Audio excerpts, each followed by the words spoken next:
Shalom Bapak Ibu Saudara yang dikasihi Tuhan. Haleluya, berkat Tuhan boleh tercurah atas hidup kita semua. Dan saya percaya dan yakini tahun ini kita akan lebih lagi menjadi sempurna di hadapan Tuhan. Haleluya, mari kita tundukkan kepala, kita datang sama-sama menghampiri tahtanya yang kudus. Bapa di dalam surga, kami bersyukur Tuhan buat kasih-Mu yang tidak pernah habis dalam kehidupan kami. Kami bersyukur punya Allah seperti Engkau. Biarlah sore hari ini Tuhan, kami percaya ketika kami datang dalam hadirat-Mu, kuasa-Mu boleh mengalir atas setiap kami dan Engkau menjamah setiap hati kami. Terima kasih Tuhan, berkati ibadah sore hari ini.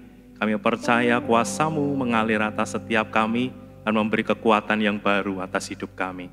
Terima kasih Tuhan, kami siap untuk memuji dan memuliakan nama Tuhan. Hanya di dalam nama Tuhan Yesus, kami sudah berdoa dan mengucap syukur. Haleluya, amin, haleluya. Kita bersorak-sorai bagi Tuhan. Langit dan bunyi, pujilah Tuhan, haleluya. Yeay.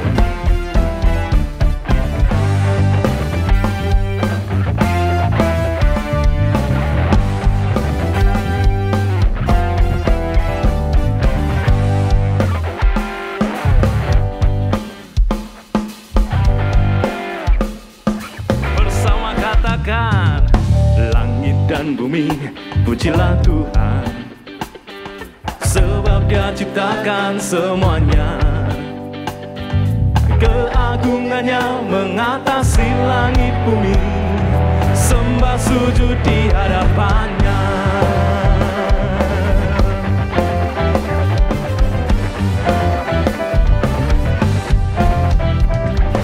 Langit dan bumi, pujilah Tuhan, sebab Dia ciptakan semuanya. Keagungannya mengatasi langit bumi, sembah sujud di hadapannya. Ku puji, ku sembah, ku puji, ku sembah Yesus Kristus Sang Penebusku. Ku puji, ku sembah, ku puji, ku sembah Yesus Tuhan dan Rajaku. Haleluya.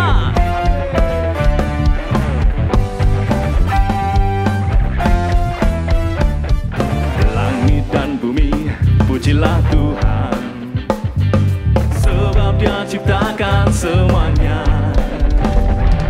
Keagungannya mengatasi langit bumi, sembah sujud di hadapannya. Ku puji, ku sembah, ku puji, ku sembah Yesus Kristus Sang Penebusku. Ku puji, kami puji nama-Mu Tuhan, Yesus Tuhan dan Rajaku. Kami puji, ku puji, ku sembah, ku puji, ku sembah Yesus Kristus Sang Penebusku. Ku puji, ku sembah, ku puji, ku sembah Yesus Tuhan dan Rajaku. Haleluya.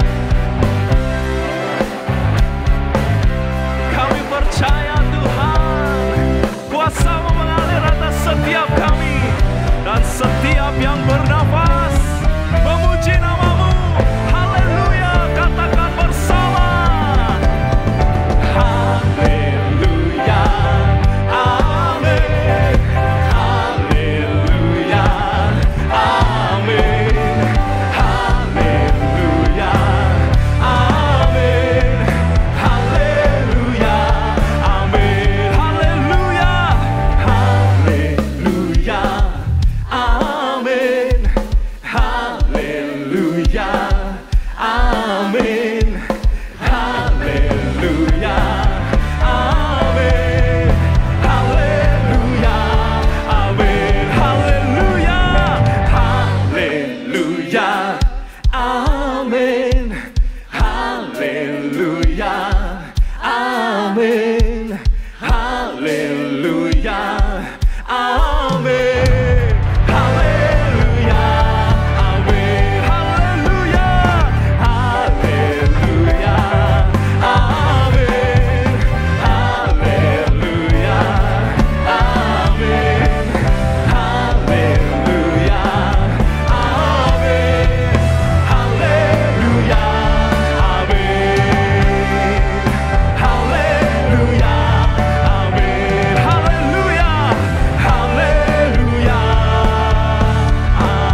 Haleluya. Dia Allah yang ajaib. Tuhanku ajaib. Haleluya.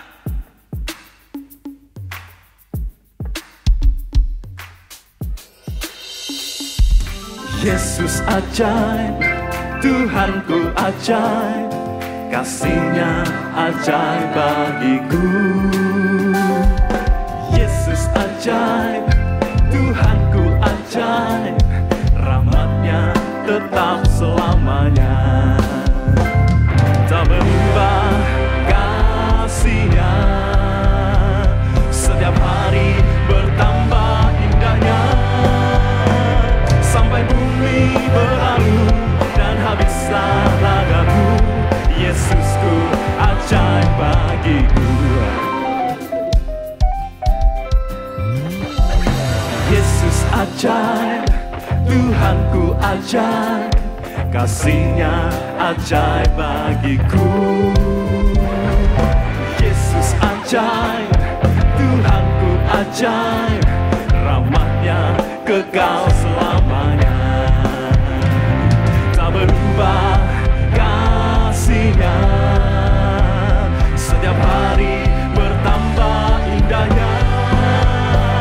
Sampai bumi berlalu dan habislah ragaku, Yesusku ajaib bagiku. Tak berubah, tak berubah kasih-Nya, setiap hari bertambah indahnya. Sampai bumi berlalu dan habislah ragaku, Yesusku ajaib bagiku. Nyatakan, Yesus ajaib, Dia berkuasa. Ada mujizat sebab Yesus ajaib. Yesus ajaib, Dia berkuasa. Ada mujizat sebab Yesus ajaib. Bersorak bagi Dia.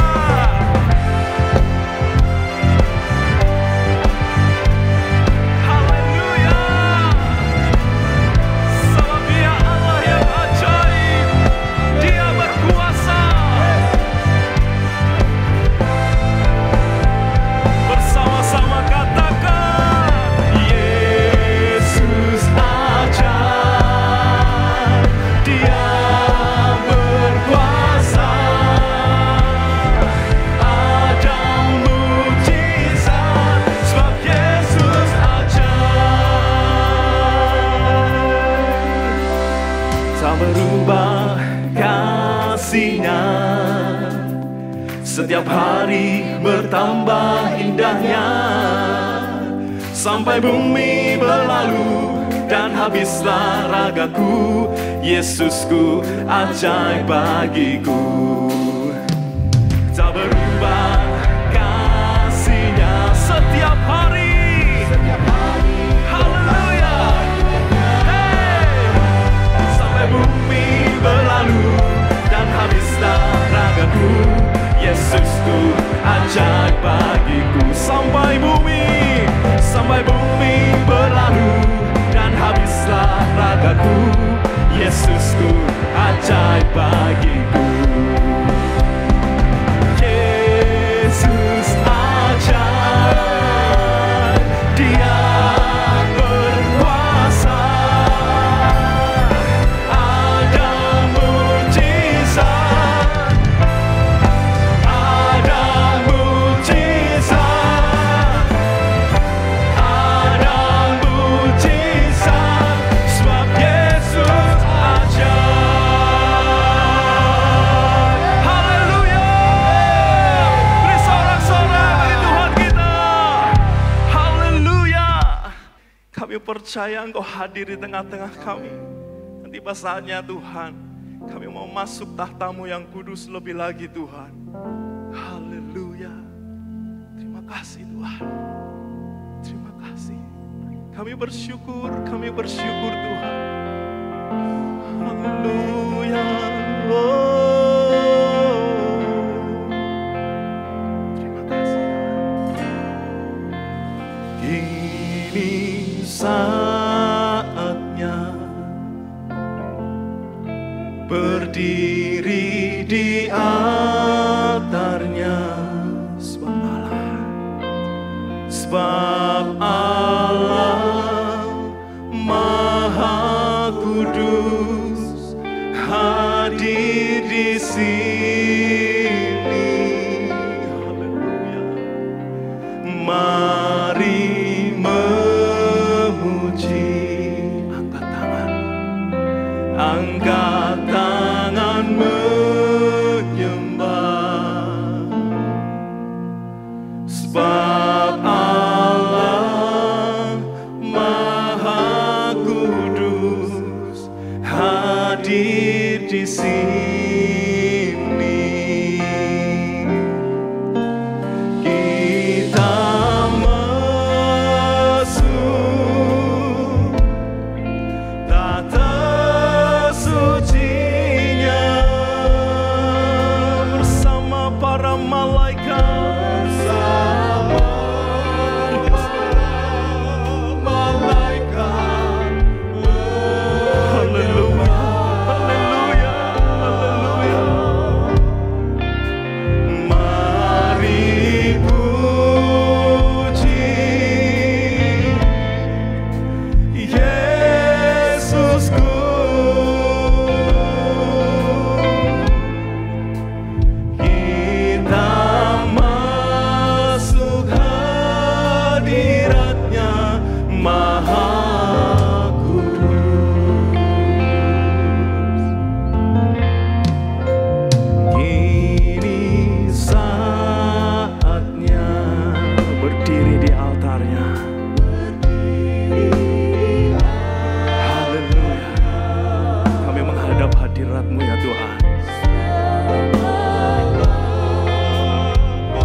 tata sucinya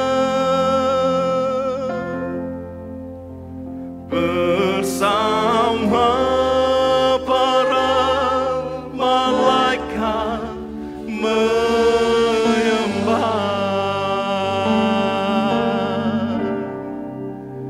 Mari puji Yesusku, Yesusku. Kita masuk hadiratnya, kita masuk hadiratnya Maha Kudus. Mari masuk tata sucinya, kita masuk. Haleluya, sambutlah Sang Raja. Terima kasih Tuhan. Para malaikat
Kami bersyukur ya Tuhan untuk sore hari ini.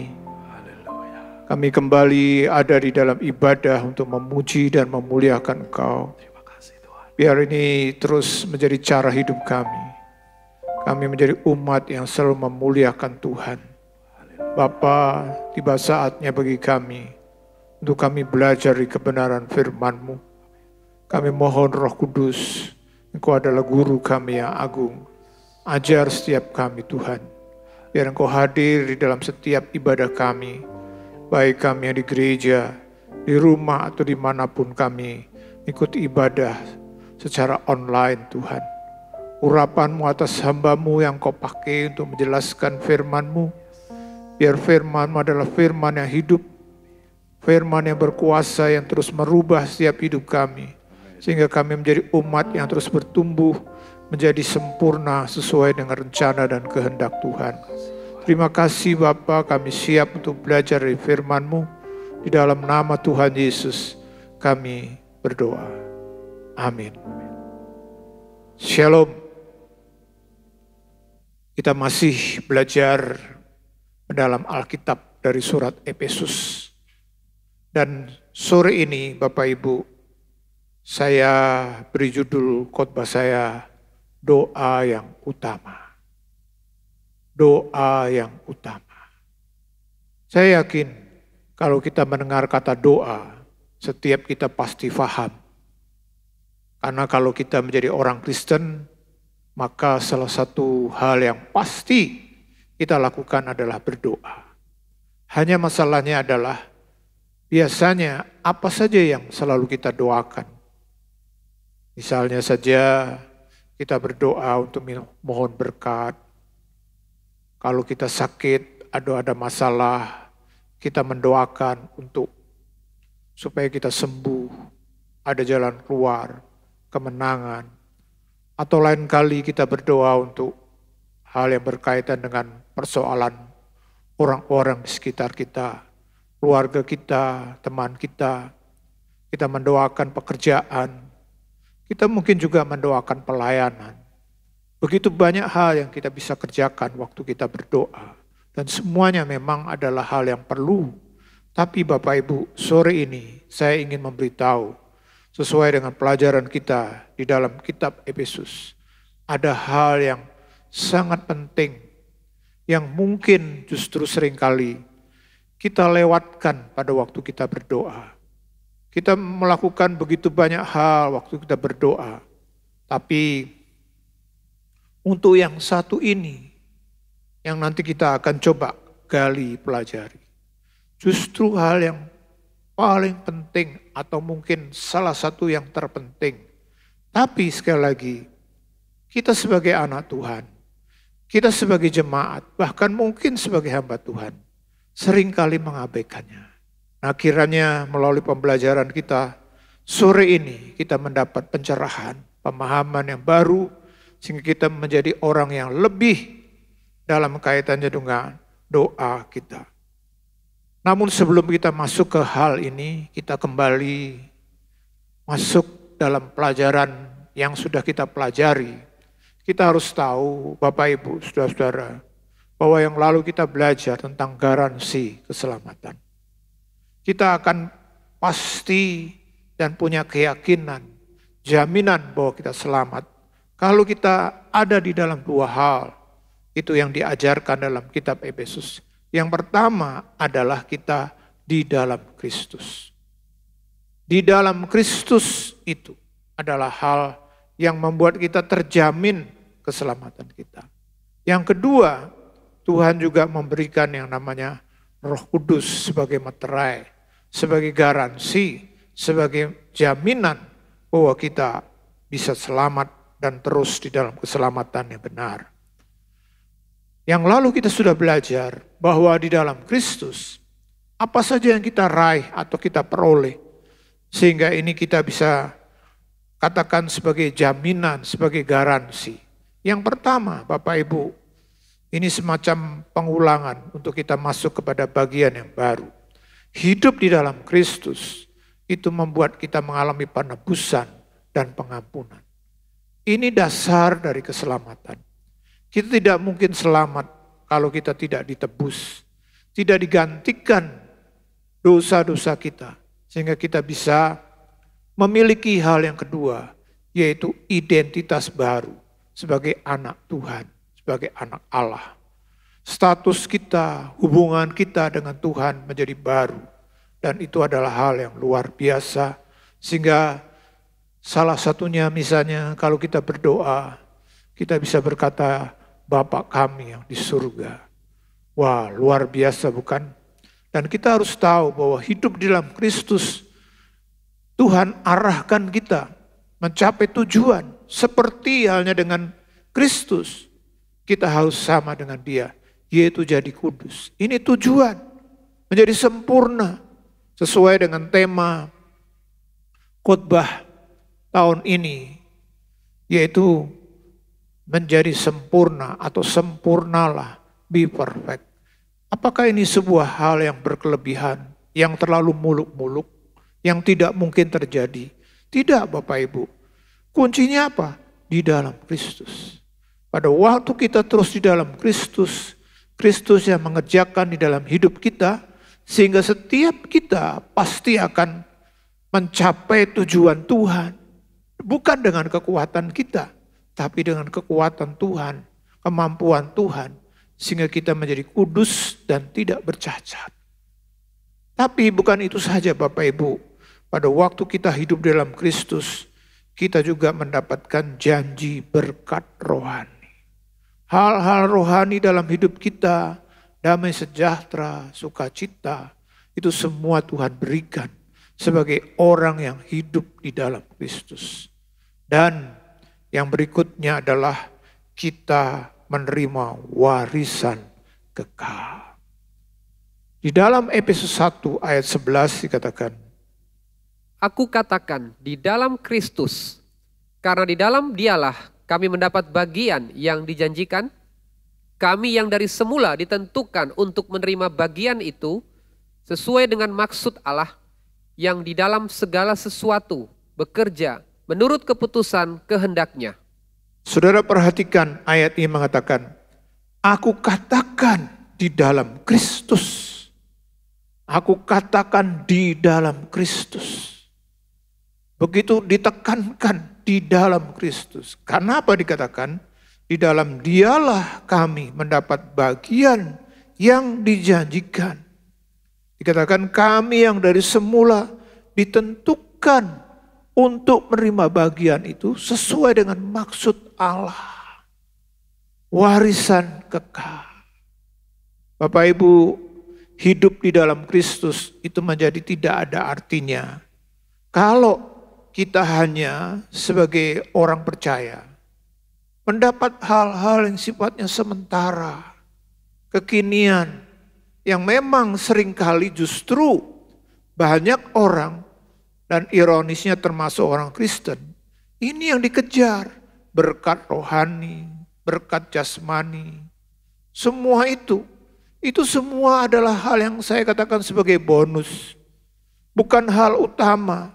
Pada waktu kita di dalam Kristus, maka kita ditebus, kita punya identitas baru, kita betul-betul diarahkan untuk memiliki kehidupan yang kudus. Dengan tujuan apa? Supaya kita bisa mendapat warisan kekal. Kekekalan itu harus menjadi hal yang utama dalam hidup kita. Tidak ada yang lain Bapak Ibu.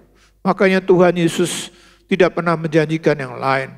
Misalnya satu ayat yang sangat penting dan terkenal.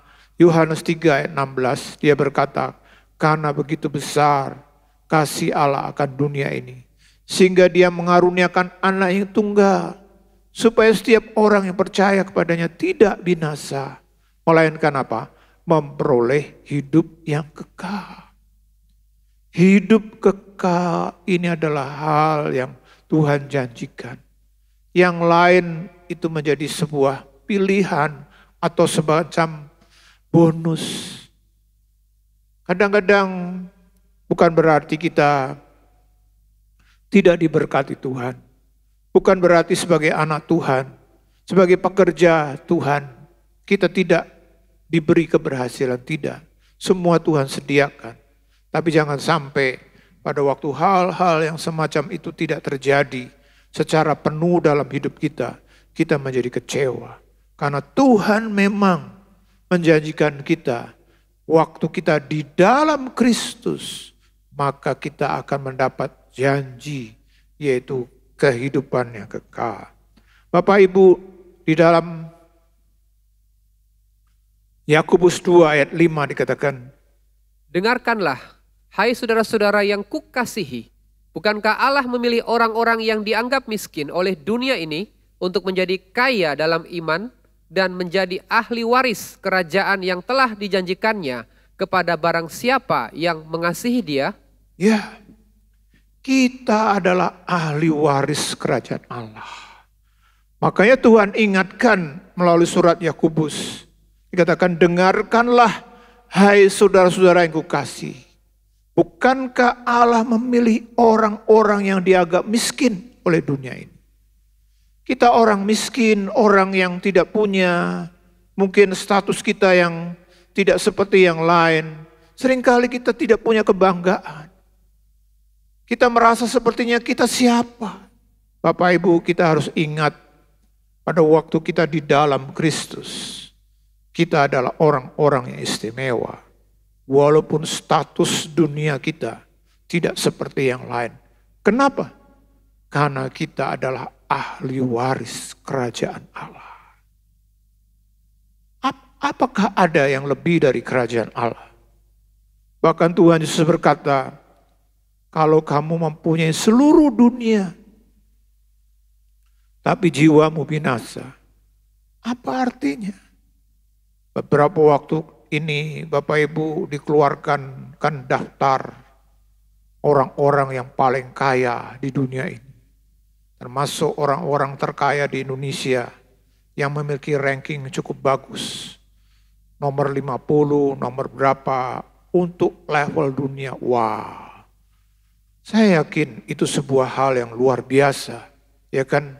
Tapi Tuhan ingatkan kita, orang-orang yang mungkin kita menganggap diri kita tidak ada apanya. Tuhan ingatkan.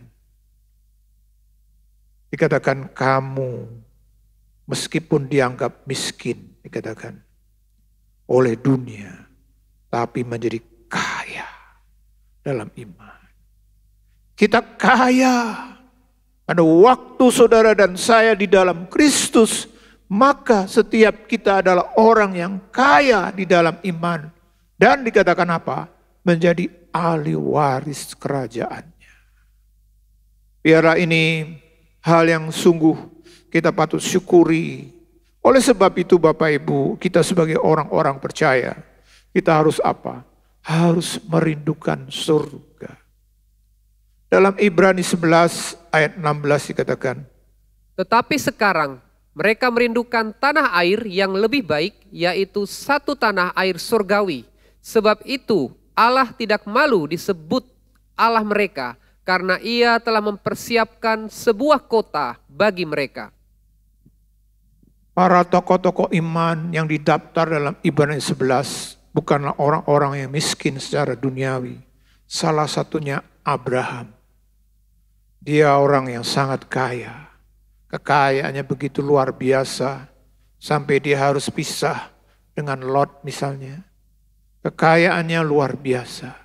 Tapi firman Tuhan mengatakan, tetapi sekarang mereka dan salah satunya Abraham merindukan tanah air yang lebih baik, yaitu satu tanah air surgawi. Bapak Ibu, biarlah kita menjadi orang dunia, warga negara dunia. Kalau kita di Indonesia, kita menjadi warga negara Indonesia, tapi punya pengharapan bahwa kita juga adalah orang-orang surgawi yang satu kali kita akan ke sana. Bapak Ibu, saudara-saudara yang dikasihi Tuhan,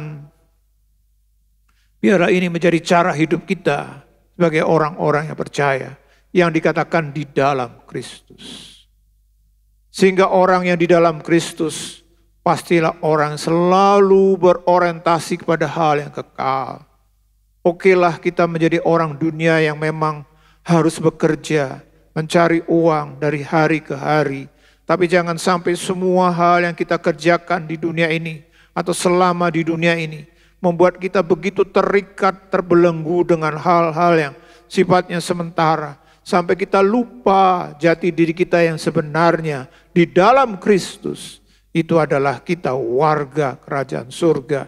Kita harus merindukan, kita harus terus menantikan, kita harus terus mengharapkan. Karena kita sudah dijanjikan tanah air yang lebih baik dikatakan, yaitu tanah air surga. Bapak Ibu, saudara-saudara yang dikasihi Tuhan, biarlah melalui pemahaman pembelajaran ini, dan ini menjadi doa saya waktu saya mempersiapkan ini. Biarlah setiap jemaat Tuhan, umat Tuhan, hamba Tuhan, kita semua terus menjaga hidup kita di dalam Kristus. Karena waktu kita di dalam Kristus, maka setiap kita akan meraih dan menerima semua yang Tuhan ingin kita terima di dalam hidup kita. Bapak Ibu tadi, kalau Bapak Ibu ingat, garansi keselamatan itu ada dua. Yang pertama, di dalam Kristus. Kita sudah belajar mengapa di dalam Kristus itu adalah jaminan keselamatan kita atau garansi. Karena kita sudah belajar, ada begitu banyak hal yang sudah kita pelajari. Dan sekarang yang kedua, kenapa kita punya garansi keselamatan? Karena Tuhan memberikan Roh Kudus. Roh Kudus itu adalah materai, dikatakan. Roh Kudus itu adalah jaminan keselamatan. Di dalam Efesus 1 ayat 13 sampai 14 dikatakan. Di dalam Dia kamu juga, karena kamu telah mendengar firman kebenaran, yaitu Injil keselamatanmu. Di dalam Dia kamu juga ketika kamu percaya, dimateraikan dengan Roh Kudus yang dijanjikannya itu, dan Roh Kudus itu adalah jaminan bagian kita sampai kita memperoleh seluruhnya, yaitu penebusan yang menjadikan kita milik Allah untuk memuji kemuliaan-Nya. Ya, Bapak Ibu lihat di sini dikatakan karena kamu di dalam Dia. Nah, sekali lagi di dalam Kristus. Karena kamu telah mendengar firman kebenaran, di dalam Dia juga. Jadi ditekankan di dalam Kristus, di dalam Kristus. Kamu percaya dikatakan apa? Dimeteraikan dengan Roh Kudus. Lalu dikatakan apa? Roh Kudus itu adalah jaminan bagian kita. Sampai kita memperoleh seluruhnya. Yaitu penebusan yang menjadikan kita milik Allah. Dalam setiap transaksi keseharian kita, sering kita mendengar ada kata jaminan atau garansi atau mungkin uang muka. Atau kita sering sebut DP. Misalnya Bapak Ibu ingin membeli rumah seharga 500 juta rupiah. Kita sudah deal, kita oke, cocok. Kemudian sebelum kita memiliki secara real dan nyata, kita melakukan sebuah transaksi perjanjian di mana kita yakin bahwa rumah yang kita beli itu pasti atau hampir pasti menjadi milik kita. Dengan cara apa? Kita memberi uang jaminan atau uang muka atau DP. Sehingga meskipun rumah itu belum kita dapatkan, tapi pada waktu kita memberikan DP, uang muka, maka kita bisa berkata kepada orang-orang, itu rumahku. Ada satu kepastian, ada satu keyakinan. Apalagi dipakai kata istilah materai. Kata materai menunjukkan sebuah dalam kaitan dengan hukum. Mendukung sahnya. Dimeteraikan. Bapak Ibu, dan memang materai kita di dalam keselamatan bukan uang muka. Dalam pengertian kita serahkan beres. Kadang-kadang orang kan berkata begini, yang penting saya sudah baptis. Saya punya surat baptis. Seolah-olah ada mungkin orang berkata, surat baptis ini seperti surat izin masuk surga. SIM S. Tidak begitu Bapak Ibu. Tidak seperti kalau kita kontrak perjanjian jual beli, kita tanda tangan di atas materai, lalu kita bilang, ini sudah semakin pasti ini punya saya. Kalau dalam kaitan dengan transaksi keseharian memang seperti itu. Tapi dalam hal keselamatan, materai kita itu bukan hal yang sifatnya mati atau bukan materi, tapi pribadi, yaitu Roh Kudus. Jadi Bapak Ibu, artinya apa? Kita kalau mau terus yakin dan pasti akan mendapat keselamatan yang ditandai dengan di dalam Kristus itu, maka kita harus betul-betul punya hubungan yang tidak pernah putus dengan siapa? Dengan Roh Kudus. Selama kita terus menjaga hidup kita dalam hubungan dengan Roh Kudus yang adalah meterai, maka Bapak Ibu, kita percaya keselamatan itu pasti untuk kita. Sehingga pada waktu Bapak Ibu, Saudara dan saya, kita bisa tahu sebenarnya apakah kita begitu pasti yakin selamat masuk surga. Bagaimana hubungan kita dengan Roh Kudus? Apakah baik? Dekat? Menguasai kita? Atau seperti apa? Disinilah yang perlu juga kita mengerti. Maka dari itu, kalau kita menjadikan Roh Kudus hal utama, itu jaminan. Kalau kita baca di dalam Roma 8, ayat 14 sampai 16 dikatakan, Semua orang yang dipimpin Roh Allah adalah anak Allah, sebab kamu tidak menerima roh perbudakan yang membuat kamu menjadi takut lagi, tetapi kamu telah menerima roh yang menjadikan kamu anak Allah. Oleh roh itu kita berseru, ya Aba, ya Bapa. Roh itu bersaksi bersama-sama dengan roh kita, bahwa kita adalah anak-anak Allah. Roh Kudus itu meterai, Roh Kudus itu jaminan, Roh Kudus adalah garansi keselamatan. Kenapa? Karena dikatakan waktu kita memiliki Roh Kudus, artinya kita dikatakan dalam ayat 16 tadi, roh itu bersaksi bersama-sama dengan roh kita bahwa kita anak-anak Allah. Tapi ingat, sekali lagi, jangan sekedar kita berkata, oh saya kan anak Allah, lalu kita tetap menjaga hidup kita sesuka kita. Kita tidak mau diatur, terutama oleh Roh Kudus. Ini perlu dipertanyakan.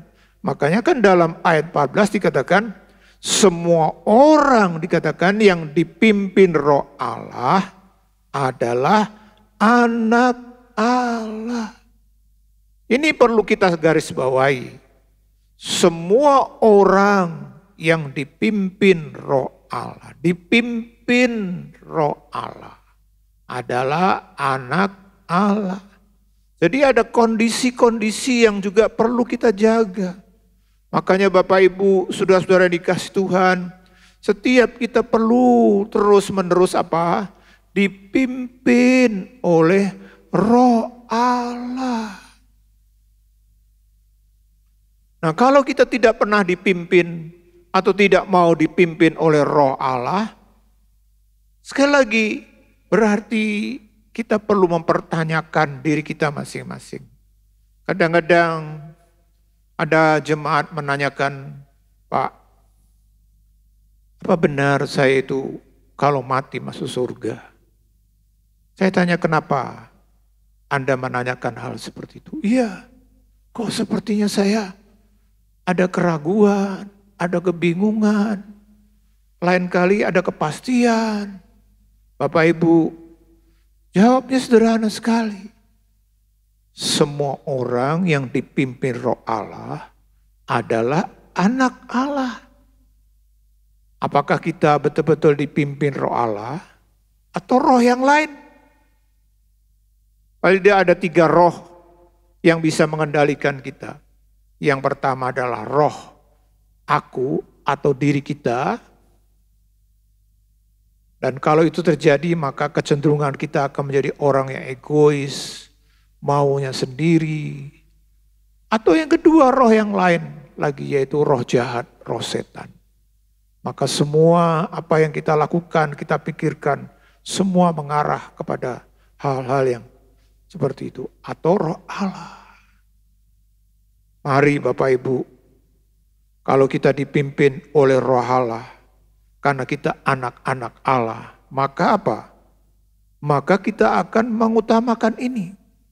yaitu kesatuan. Di dalam Efesus pasal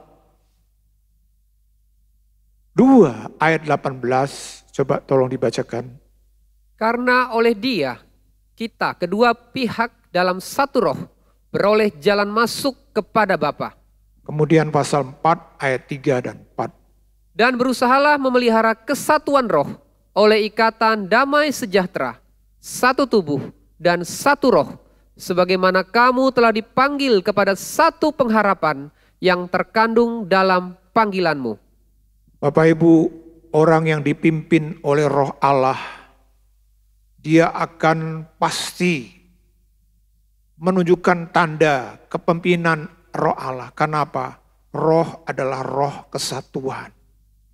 Dalam ayat 18 pasal 2 dikatakan, karena oleh Dia kita kedua belah pihak dalam satu roh. Kalau kita pelajari dalam konteks Efesus ini, dua pihak itu siapa? Karena kita tahu umat pilihan Tuhan yang pertama itu adalah bangsa Israel.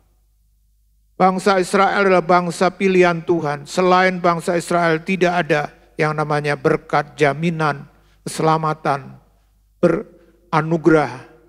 Tapi sejak Kristus, di dalam Kristus, maka terjadi sebuah kesatuan.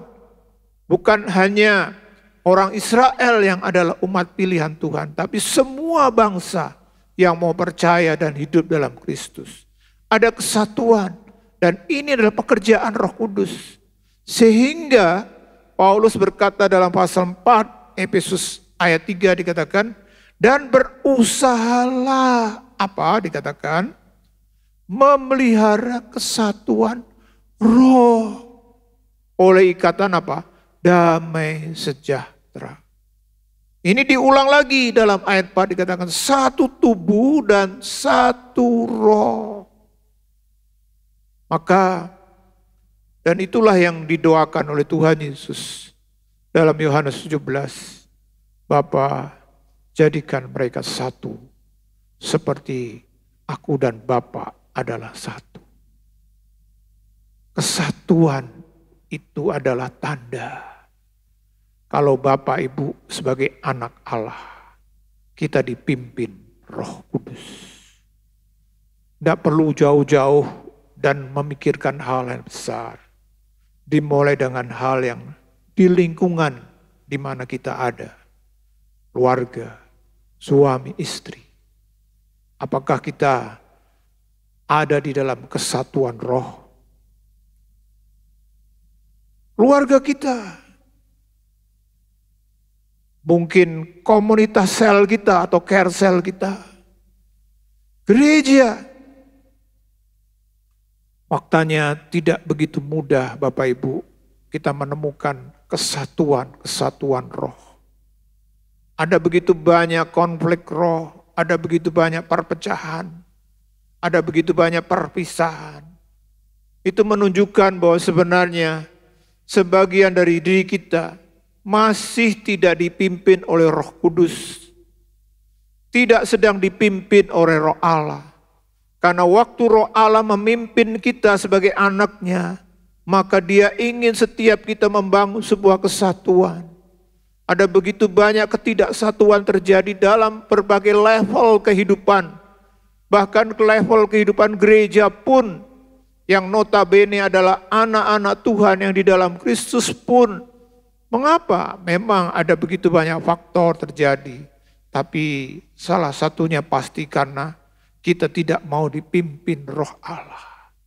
Kita dipimpin roh kita sendiri. Kita punya ego, kesombongan. Kita tidak mau dipimpin Roh Kudus. Mari Bapak Ibu, biar setiap kita terus dipimpin oleh Roh Allah. Menjadi satu. Sehingga apa Bapak Ibu?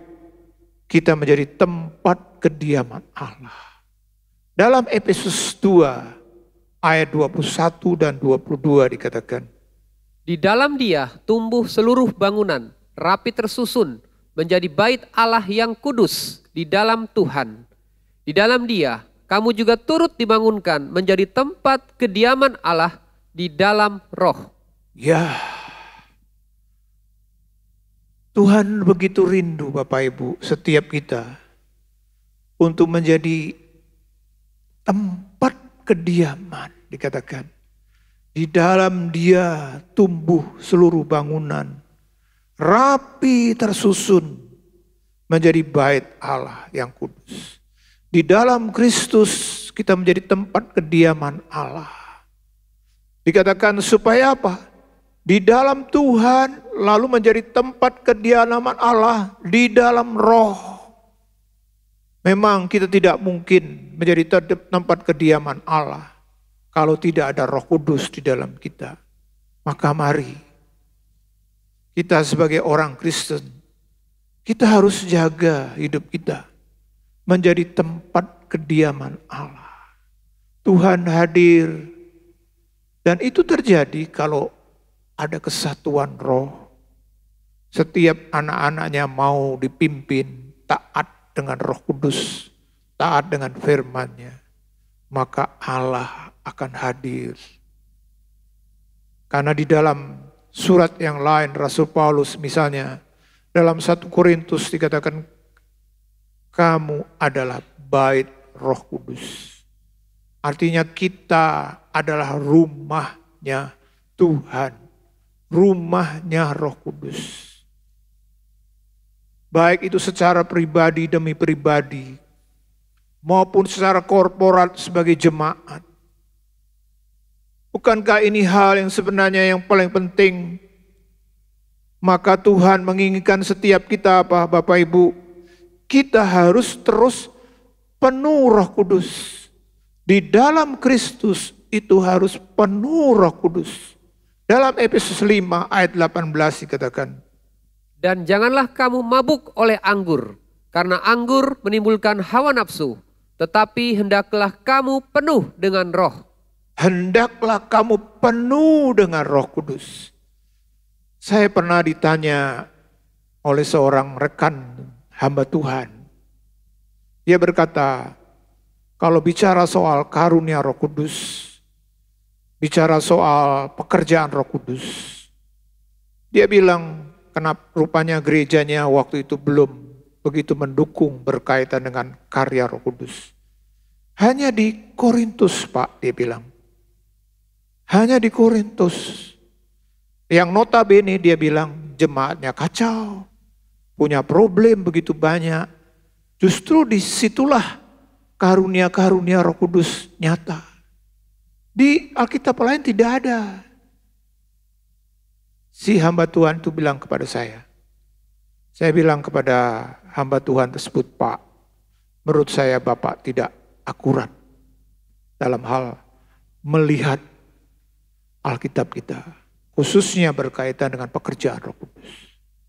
Karena bukan hanya di surat Korintus yang seringkali membuat orang-orang membuat alasan atau semacam argumentasi bahwa buat apa gereja saya penuh Roh Kudus, buat apa gereja saya hidup bergerak dalam karunia-karunia Kudus kalau malah terjadi kekacauan dan sebagainya.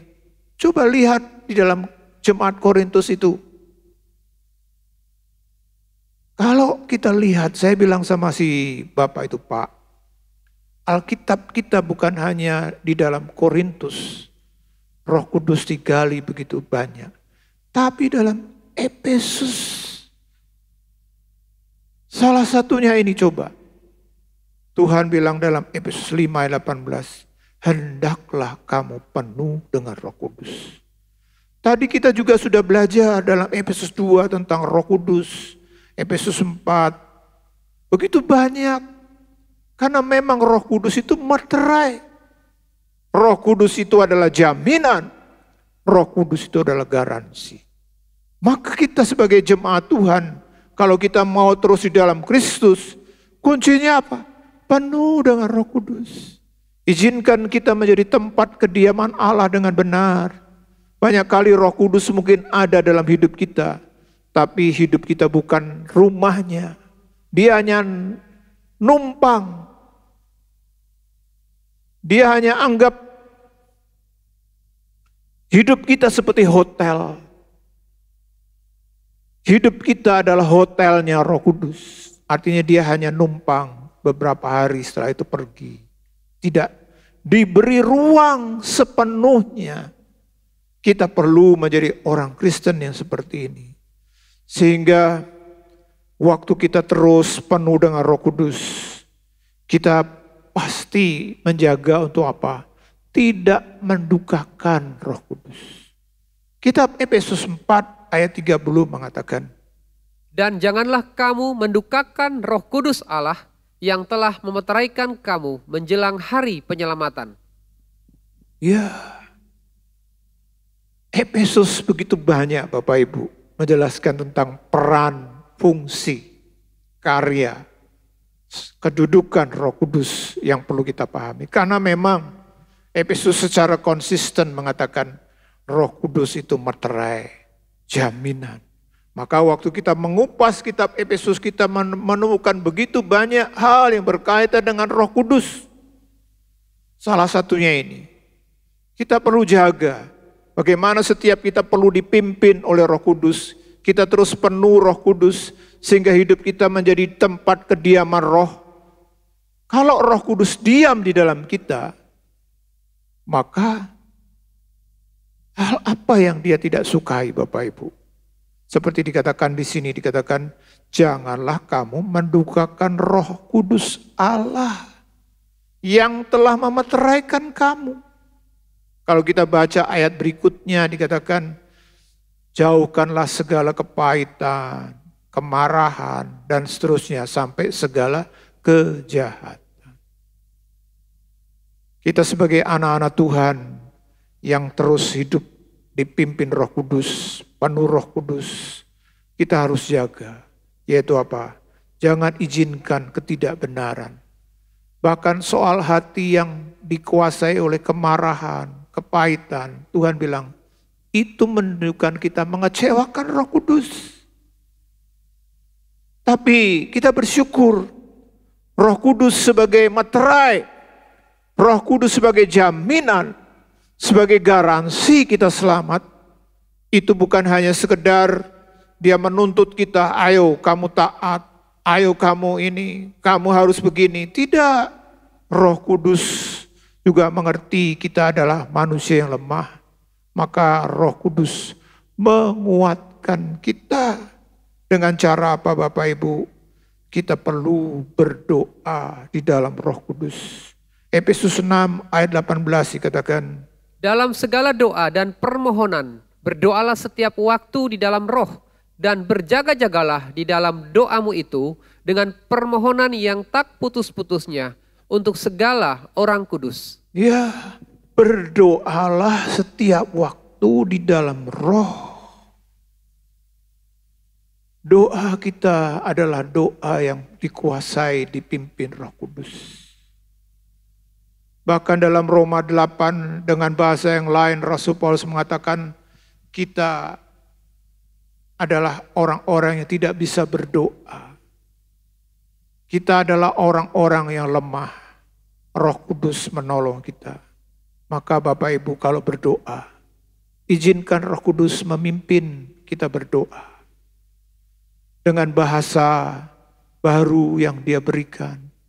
Atau bahkan izinkan dia memberikan inspirasi, memberikan pewahyuan untuk kita. Sehingga kita bisa menyampaikan doa-doa yang memang merupakan doanya Roh Kudus. Dan ini begitu luar biasa Bapak Ibu. Kalau kita baca juga dalam Efesus 3 ayat 16, Roh Kudus itu menguatkan kita. Dalam Efesus 3 ayat 16 dikatakan, Aku berdoa supaya ia menurut kekayaan kemuliaannya menguatkan dan meneguhkan kamu oleh rohnya di dalam batinmu. ya. Injil Yohanes menjelaskan lebih panjang lebar tentang bagaimana Roh Kudus menguatkan. Karena dikatakan Roh Kudus itu penghibur. Dia menolong. Dia akan membimbing. Menginsafkan. Begitu banyak hal. Bapak Ibu, kita sebagai orang Kristen kita harus memahami. Kita sedang masuk dalam sebuah area yang tidak mungkin dengan kekuatan kita sendiri. Dan Tuhan tahu. Maka waktu Dia menyelamatkan kita, kita hidup di dalam Kristus. Tuhan perlengkapi dengan Roh Kudus sebagai materai. Dia pribadi Allah yang di dalam kita. Sehingga waktu kita lemah, kita manusia yang terbatas, yang kadang-kadang kita tidak mampu menghadapi dengan cara dan kekuatan kita, Roh Kudus memberikan kekuatan, meneguhkan kita. Tetapi bukan itu saja, sebagai materai, sebagai jaminan, Roh Kudus memberikan karunia kepada kita, yaitu roh hikmat. Dalam Efesus 1 ayat 17 dikatakan, dan meminta kepada Allah Tuhan kita Yesus Kristus, yaitu Bapa yang mulia itu, supaya Ia memberikan kepadamu roh hikmat dan wahyu untuk mengenal Dia dengan benar.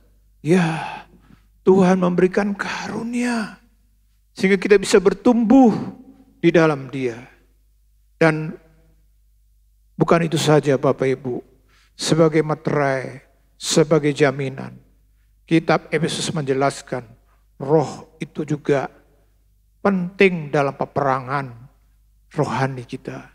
Di dalam Efesus 6 ayat 17 dikatakan, dan terimalah ketopong keselamatan dan pedang roh, yaitu firman Allah.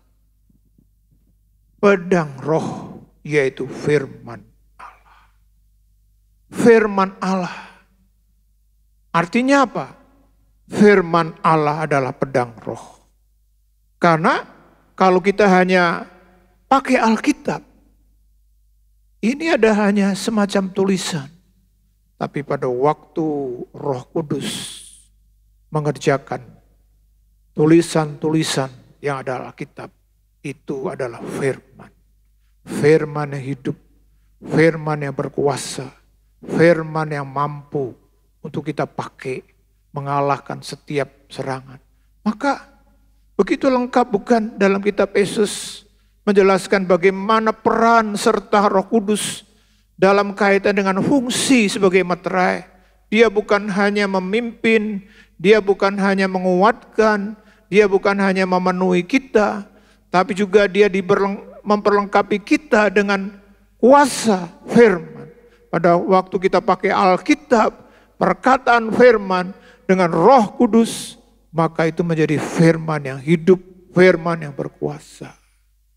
Bapak Ibu, saudara-saudara dikasih Tuhan, biarlah setiap kita menjadi anak-anak Tuhan yang terus hidup di dalam Kristus dengan materai Roh Kudus ini. Dan kalau kita pelajari seperti yang saya pakai judul sore ini Bapak Ibu, doa yang utama. Kalau kita pelajari kitab Efesus pasal 1 dilanjutkan dengan doa Rasul Paulus. Setelah Paulus menjelaskan pasal 1 ayat 3 sampai 14 terutama atau 15, bagaimana keselamatan yang perlu kita peroleh, maka Paulus melanjutkan dengan doa. Dia berdoa dan inilah yang saya katakan tadi, ini doa yang utama Bapak Ibu.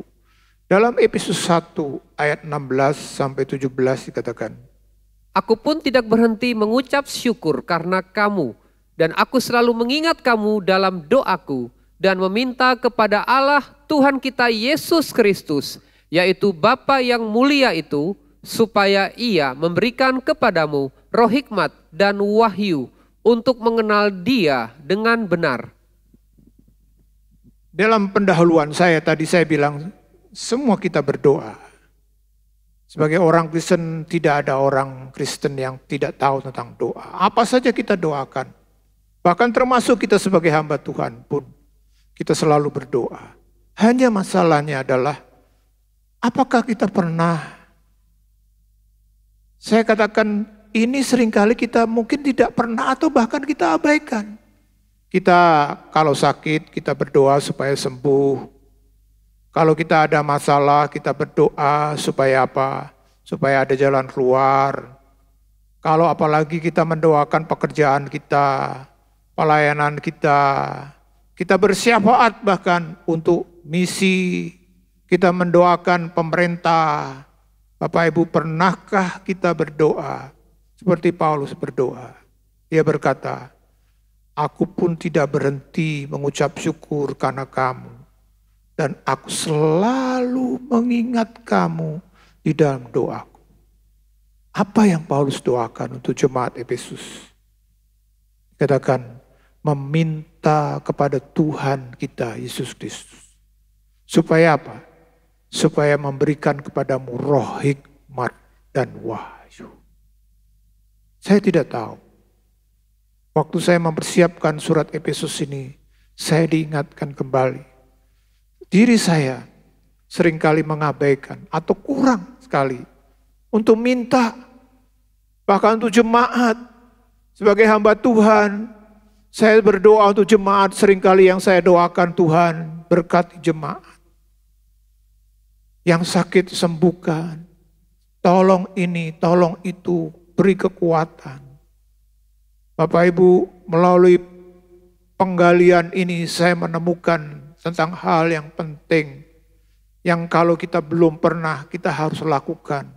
Kalau kita pernah lakukan, tapi kita mulai mengabaikan, kembalilah. Karena doa yang utama itu adalah, di mana seperti Paulus berkata, aku minta supaya engkau menerima, dikatakan. Ia memberikan kepadamu roh hikmat dan wahyu, untuk mengenal dia dengan benar. Kenapa roh hikmat dan wahyu begitu penting? Mengenal dia dengan benar. Tapi bukan itu saja Bapak Ibu, dalam Efesus pasal 1 ayat 18 dan 19 dikatakan.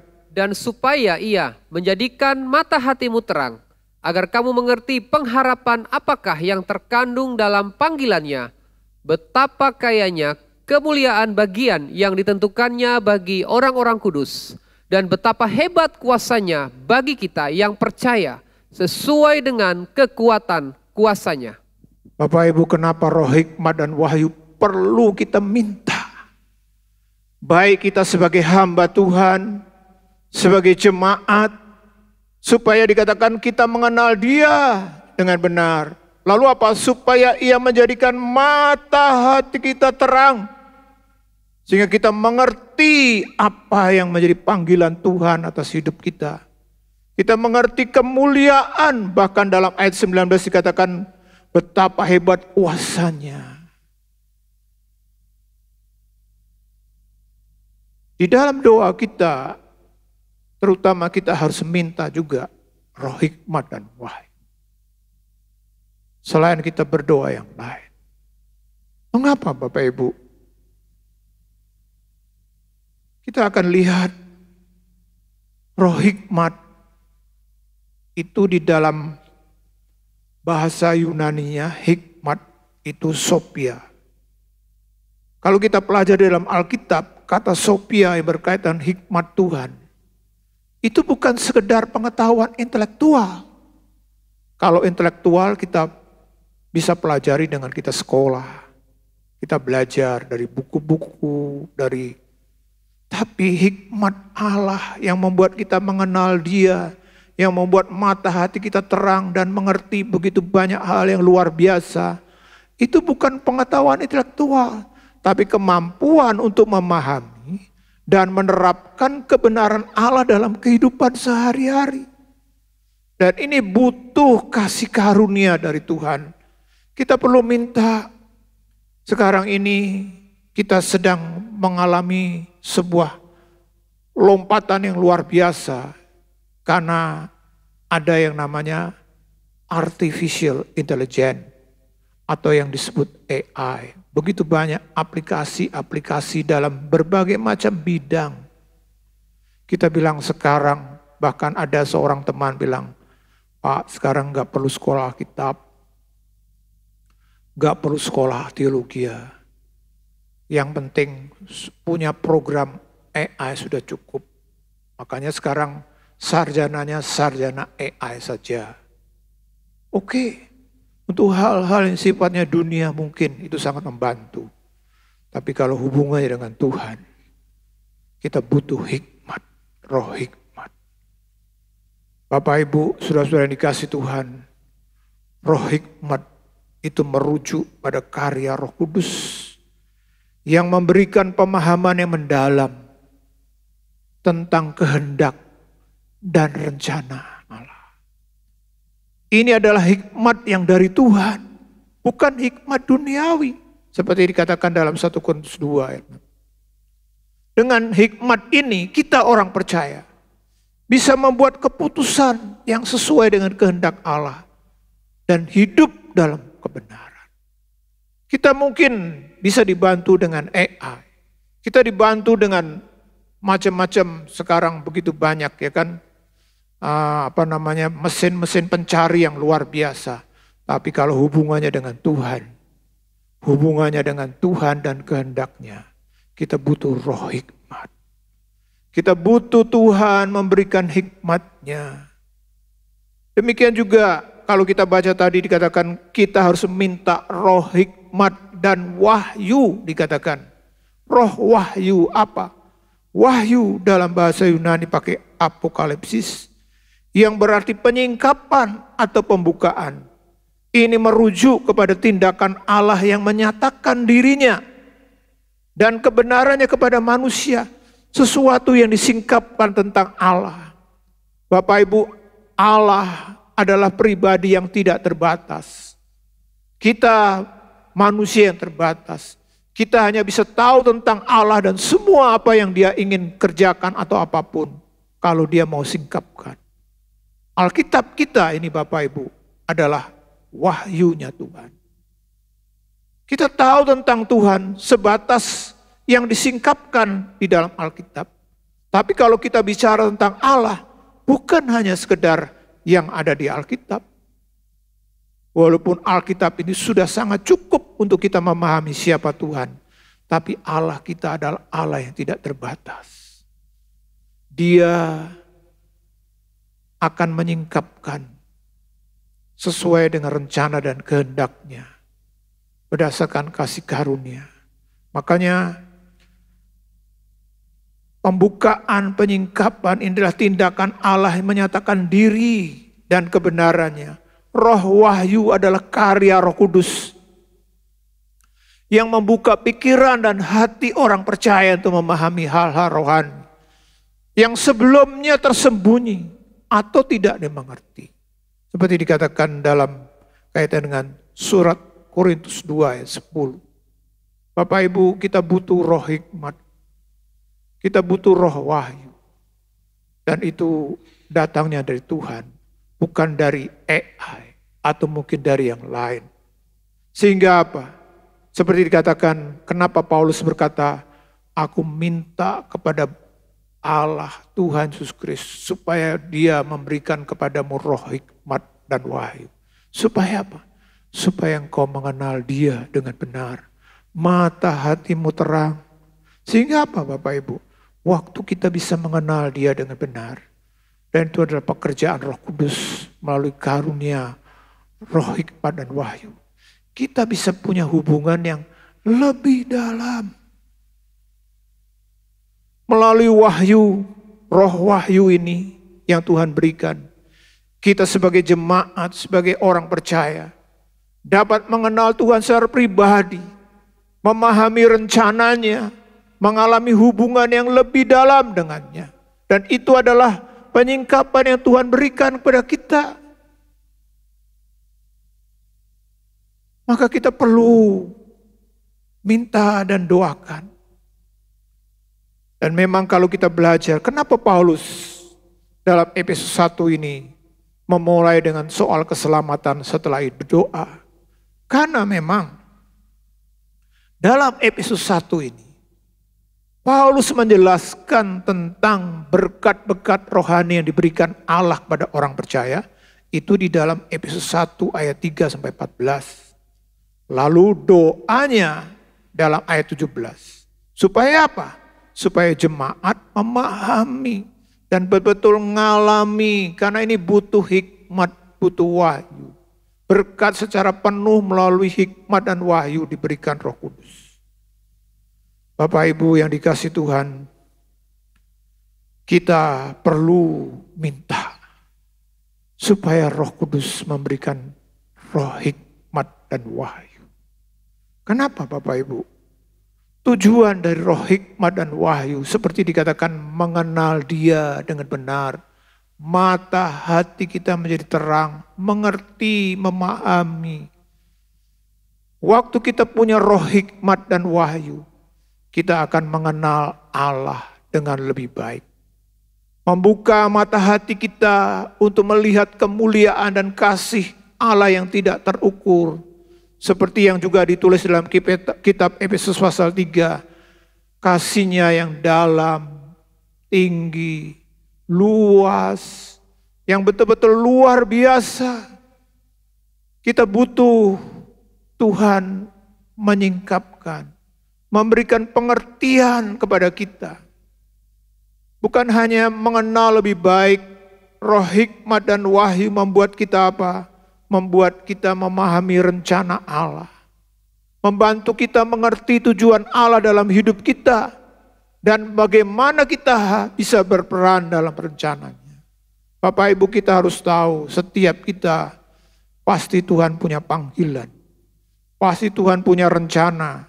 Tidak pernah kita lahir diselamatkan secara kebetulan. Dan tidak punya tempat, tidak punya posisi, tidak punya tujuan.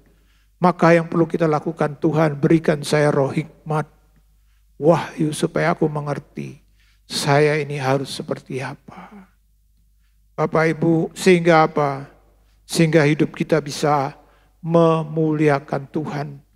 Tujuan dari roh hikmat dan wahyu adalah menjalani hidup yang berkenan kepada Allah. Karena kita mengerti, kita mengenal Dia, kita hidup dalam rencananya, maka kita akan berkenan kepada Tuhan. Memberikan kita hikmat dan bimbingan untuk membuat keputusan yang benar. Dan hidup sesuai dengan kehendak Allah. Jadi Bapak Ibu, roh hikmat dan wahyu adalah karunia yang sangat berharga. Bagi setiap orang percaya. Kita perlu minta. Kita perlu mendapatkan. Paulus mendorong dengan cara dia berdoa. Kita juga harus doa. Supaya apa? Karena waktu Tuhan berikan karunia ini, kita bisa mengalami pertumbuhan rohani yang pesat. Dan hidup dalam kelimpahan berkat. Sehingga apa? Kita bisa hidup memuliakan Tuhan. Dengan demikian roh hikmat dan wahyu dalam Efesus 1 ayat 17 adalah karunia dari Allah yang memampukan kita orang percaya untuk mengenalnya lebih dalam, memahami rencananya, dan hidup sesuai dengan kehendaknya. Hikmat Allah adalah karunia yang paling berharga yang dapat kita terima. Dengan memiliki hikmat Allah, kita akan mampu menjalani hidup dengan benar-benar bermakna dan membawa kemuliaan bagi Allah. Biarlah setiap kita malam ini punya pengertian yang sama dengan saya. Kiranya itu menjadi doa saya. Dan kita terus doa, Tuhan berikan kami roh hikmat dan wahyu. Mari kita datang pada Tuhan. Saya undang Bapak Ibu untuk berdiri. Juga yang di rumah, kalau Bapak Ibu merasa baik untuk berdiri, kita menyanyi. Kita nyanyikan nyanyian Ku Kagum Akan Engkau. Kau sungguh indah tiada taranya. Sungguh indah tiada taranya. Sungguh mengagumkan. Sungguh menakjubkan. Sungguh ajaib itu dimengerti. lebih dari semua yang ada. Hikmat-Mu tiada terselami, kasih-Mu dalam tak terduga. Kau sungguh indah tiada tara, mulia dan berkuasa. Kau sungguh indah tiada, Sungguh indah tiada taranya, sungguh menakjubkan. Sungguh ajaib tu dimengerti, lebih dari semua yang ada. Hikmat-Mu tiada terselami, kasih-Mu dalam tak terduga. Kau sungguh indah tiada taranya, mulia dan berkuasa. Ku kagum hormat akan Engkau. Ku kagum hormat akan Engkau. Kau Allah yang layak dipuji. Ku kagum akan Engkau. Ku kagum ya Tuhan. Biar setiap kami terus boleh mendapat kelimpahan wahyu dan hikmat.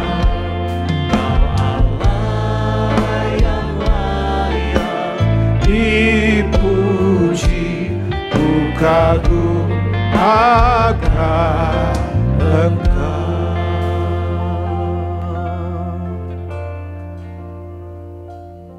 Bapak Ibu, roh hikmat dan wahyu adalah hal yang luar biasa yang membuat setiap kita menjadi anaknya yang berbeda.